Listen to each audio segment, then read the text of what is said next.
Hey guys, Emperor, and today I'm having Yu news for you. Huge Yu-Gi news, to be honest, because we just got the Maximum Crisis leak, complete with pictures and confirmed effects.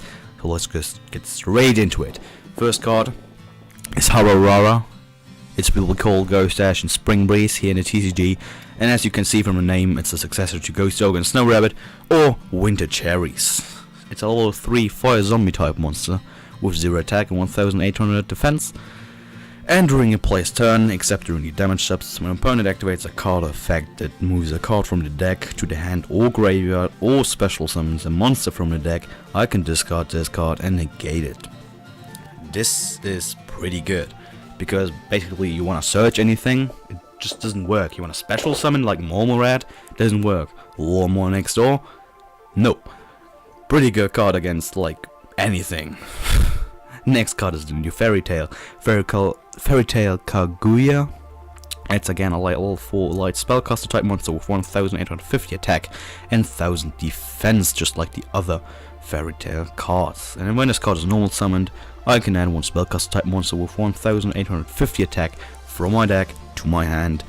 You can search all Fairy Tails with this. Or little light charmers, Familliar-Possessed monsters. Once per turn during either player's turn, I can target one face monster my opponent controls, and my opponent can send one monster with the same name from his deck or extra deck to the graveyard. Otherwise, the monster is returned to the hand. Ooh, that's pretty good. I mean, basically a dumbed down Kirin, a nerfed Kirin. What Kirin should have been. Because it's not broken. It just leaves your opponent with like the ability, okay, do I want to get this effect through? And do I want to like Mormorad? Just say Mormorad. Do I really want to send my Mormorad to protect my Mormorad from getting bounced back to my hand? I wouldn't do it, because then the combo's ruined. Well, next card is Diamond Dustin. It's a normal trap, and when a card or cards on the field is destroyed by battle or card effect, I can special summon Dustin monsters from my deck to anyone on the field equal to the number of cards destroyed. Help spam the board for the deck. I just don't know how good the deck will be with this card. And once per turn, once while else card is in your graveyard, I can banish one other Dustin monster from my graveyard and special summon this card to my opponent's side of the field in defense position as a normal monster. Level 1, 0, and 1000 defense. This card is not treated as a trap card. If summoned this way, this card cannot be distributed or used as fusion, synchro, or Xyz material for a summon. Basically, its second effect is just, I'm a Dustin, I can special summon myself from the graveyard, and the first effect helps the other Dustins come to the field. The next two cards are for this Mythic Radiance Dragon deck, but I think the other cards are way better than this. So, equip only to a normal monster, can only use the second effect once per turn. An equipped monster is not destroyed once per turn, and the second one is, at the end of the battle phase in which equipped the monster battled, I can special summon one Spiral Mythic Radiance Dragon from my hand, deck or graveyard. Then equip this card to the monster, and my opponent discards one card from their hand. I don't think it's good, because if your opponent doesn't have a hand, well, the other cards are just way better. The next one is Conquering Whirlpool of the Mythic Radiance Dragon. And if Yumi is on the field, I can activate this card from the hand. So basically, it doesn't count as a trap if you play the Yumi. Target one Spiral the Mythic Radiance Dragon I control. When it destroys 3 effect monsters by battle, will test 3 or more Mythic Radiance equipped spell cards equipped to it, I win the duel. So we have a searchable win condition as a trap that I can activate from my hand. Now, where have I heard it before? Never. It's completely new concept, pretty interesting. And the second effect also is pretty good, because if a monster I control would be destroyed by battle or card effect, I can banish this instead. So it protects my Spiral the Mythic Radiance Dragon, so I can win the duel. Pretty good, because this can be used in the same turn as the first effect. Next we have 3 Zodiac support cards, just 2 more Xyz monsters. The first one, basically the normal Zodiac shenanigans, it just needs 2 or more 4 monsters, or like 1 Zodiac with a different name. And once per turn I can detach 1 Xyz material from this card and target 1 Zodiac monster in my graveyard, special summon it, its effects are negated and cannot be used as Xyz material. These changes last until the end of the turn. So what you want to do is like Ram or Rabina, because they trigger off destruction. It just it's not something for the competitive scene. The next one is Zodiac Hammer Kong. It needs 3 or more level 4 monsters, or like one Zodiac with another name. And while this causes any Xyz material, my opponent cannot target other Zodiac monsters I control with card effects. Once per turn during the end phase, during either player's end phase, I have to detach a material. So basically, the longer it stays, the more irrelevant it becomes. And they tried to fix it with the next card, I just don't think it's that good. It's Zodiac Xianke, Continuous Trap, and if I would detach Xyz material to activate a Zodiac Xyz monster's effect, I can detach the Xyz material from another Xyz monster I control instead. It's not that good. I mean, I'm just gonna summon the Xyz monster I need, so why would I detach it from anywhere else? I can banish this card from my graveyard and target 2 Zodiac Xyz monsters I control and attach one of them to the other one. Again, this is pretty much irrelevant because that's the whole point of Zodiacs. We're gonna stack these monsters on top of them. Why should I do it with 2 on the board? Just not good support. I mean, it's good because Zodiacs don't be like the top deck of forever, but still bad deck. With this, if you play this, it's gonna be a bad deck. Next, we got a new Zephyr card. I thought we were over with the Zephyr stuff, but apparently not. It's a level Earth Rock type Pendulum monster with 3450 attack and 2950 defense. Pendulum scale 5, but not good, but the Pendulum effect makes up for that. During my main phase, I can take one Zephyr Pendulum monster in my deck and add it to my extra deck. Face up, also this Pendulum scale changes to the scale of the monster it had. The scale the monster had. So if I add himself, the scale stays the same. I can do that. Why I want to do that is the second effect, the monster effect, because it has to be special summoned by tributing all monsters I control from the extra. It has to be special summoned face up from the extra deck by tributing all monsters I control. One of them has to be a Zephyr monster, and it has to be 3 monsters at least to special summon it. But basically, you're gonna add them. That's your Pendulum scale. Pendulum summon 3 monsters. Drew it for him. Why would you want to do that? Well, because if this card is special summoned this turn, I can Pendulum summon Zephyr monsters again. Only Pendulum monsters. Only Zephyr monsters. Pretty good. I mean, Pendulum summon twice. Has never been explored. Now it begins with Zephyrs. So this card basically pays for itself. You're gonna activate this card the Pendulum scale. Then add your Zephyr to Grammaton to your extra deck. Set like a scale 1. And then Pendulum summon 3 cards. Tribute them for Grammaton. And then Pendulum summon again those 3 monsters you tributed before. And then you can activate the last effect of this card, because I can tribute 1 monster and special summon 1 Zephyr monster from my deck. So I can basically get anything with this card. Not only is it wonderful Pendulum scale, a wonderful Pendulum card, because the Pendulum effect basically lets it go into any scale. So this card and any other Pendulum Zephyr monster means you have a scale. And you have another monster to Pendulum summon with it. And then its monster effect is like, I'm a big boss. The big boss pays for itself and can do more. So this is the definition of good boss monster. The next one is a random card. It's called Firecracker. It's a level 4 Fire Fiend type effect monster with 1700 attack and 200 defense. I can only use the first effect once per turn. I can discard this card during the player's turn and inflict 1000 damage to my opponent. That sounds good, but I have to skip my next draw phase. Should this be a game finisher? To be honest, you shouldn't even run this card. It's not good. It's just, it doesn't work. The face-up effect is way better, because each time my opponent takes effect damage, I'll place a counter on this card. And then, during the end phase, I remove all counters from this card, and if I do, I inflict 300 points of damage to my opponent for each card removed. So basically, in a huge burn deck, you can do the final blow in the end phase. But like I said, you shouldn't even play this card. Next card is the next MST, which is a trap. Eternal Nightmares, continuous trap card, and I cannot activate this card's effect in the same chain as itself, because it's not once per turn. I paid 1000 life points and target one face-up spell and trap and destroy it. I will rip pendulums with that. You can use it unlimited amounts of time, but technically only 7 times.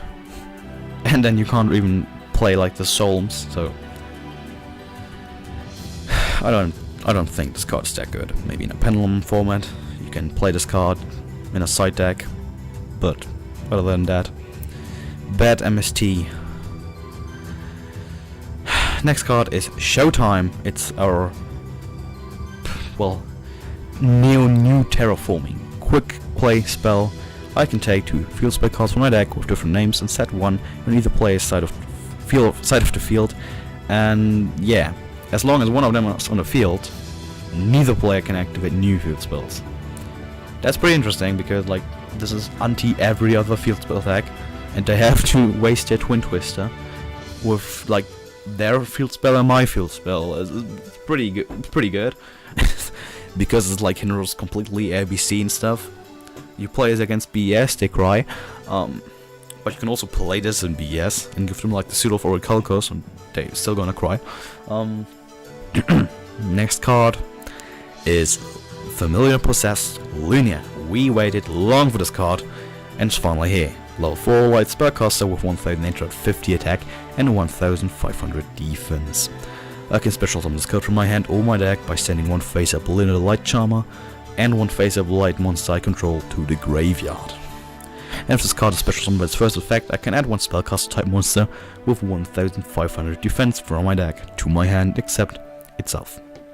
I don't think this restriction is needed, because I mean you can summon it from the deck, but okay.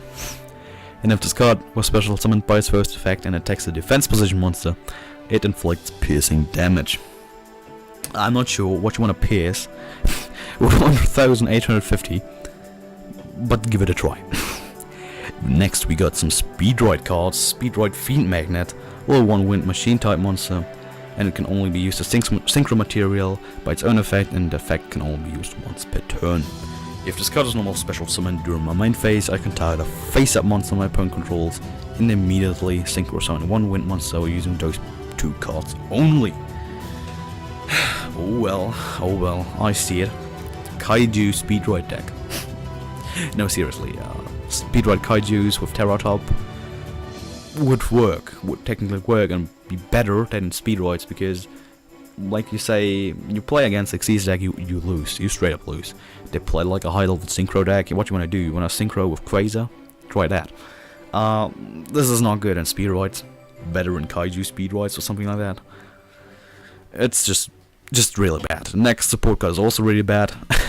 Speedroid Yugioh Skull. It's a level 7 wind machine type monster with 0 attack and 3000 defense, and it can only special summon with its first effect once per turn. This restriction is really not needed for this bad card.